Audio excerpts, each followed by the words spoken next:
নমস্কার আমার বন্ধুরা, তোমরা সবাই কেমন আছো? আশা করি ভালো আছো। ভগবান তোমাদের সবাইকে ভালো রাখুক, সুস্থ রাখুক।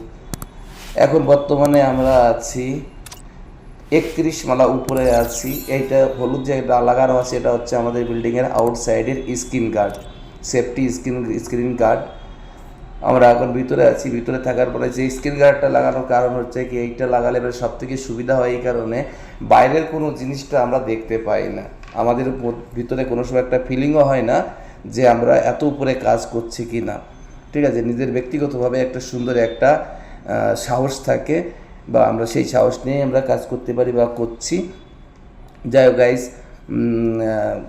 ভালো মানে আমার ব্যক্তিগতভাবে মনে হলো যে আমি এই ভিডিওটা করে আমি আমার বন্ধুদের একটু দেখাই, বা আমরা যারা বিদেশে প্রবাসে যারা আসছি সবাই তো আমরা রিস্ক সাথে নিয়েই কাজ করি, সবাই আমরা বিপদের ভিতরেই দিয়ে চলি।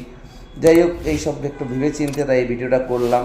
যদি আপনাদের কাছে ভালো লেগে থাকে তাহলে আমার চ্যানেলটা সাবস্ক্রাইব করবেন এবং লাইক শেয়ার করতে ভুলবেন না। আরও 5 জনকে দেখার সুযোগ করে দেবেন। এবং আপনারা আমার পাশে থাকবেন, আমাকে একটু সাপোর্ট করবেন প্লিজ।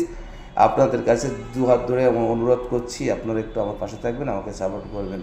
তো যাই হোক গাইস, এখন দেখুন এই এক মহা ব্যক্তি, ইনি কিন্তু সার্কাস দেখাচ্ছে। আর এনার সোজে ওই যে জালিটা আছে নিচে, ওই জালিটার তলায় আর কিচ্ছু নেই, টোটাল 30 মালা অবধি ফাঁকা। উনি ওইখানে বাগারে সেফটি বেলে কাজ করছে। দেখলাম না, একটা তাড়া মারলাম, উনি চলে গেল। এই যে আমাদের গোপাল দাদা ওইখানে কাজ করছে। গোপাল দাদা মানে কে ডাকছি আমি যে গোপাল দা করে, কিন্তু গোপাল দা মানে খুঁজে পাচ্ছে না আমাকে। এই যে এখন পিছনে তাকাই আমি খুঁজে পাচ্ছে যে আমাদের গোপাল দা। ঠিক আছে, মানে দেখো, শুধু কর্ম করলে হবে না, কাজ করলে হবে না, কাজের ভিতর দিয়ে সবসময় কম বেশি একটু আনন্দ করতে, এনজয় করতে হবে। নইলে আমরা প্রবাসী কী করে থাকবো? আমরা তো আনন্দতে থাকতে পারবো না। তাই এর যারা রডবাঞ্চিরা সবই আছে বিহারের লোক। এই যে আছে ভাই সম্রাট, এদের বাড়ি খুব সম্ভব ওই বসিরহাটের ওইদিকে সম্রাট। তারপরে এই হচ্ছে পাশেরটা হচ্ছে রথিন। এই যে সম্রাট তাকাচ্ছে, এবারটা রথিনকে বলছি, রথিনও এই যে তাকাচ্ছে রথিন।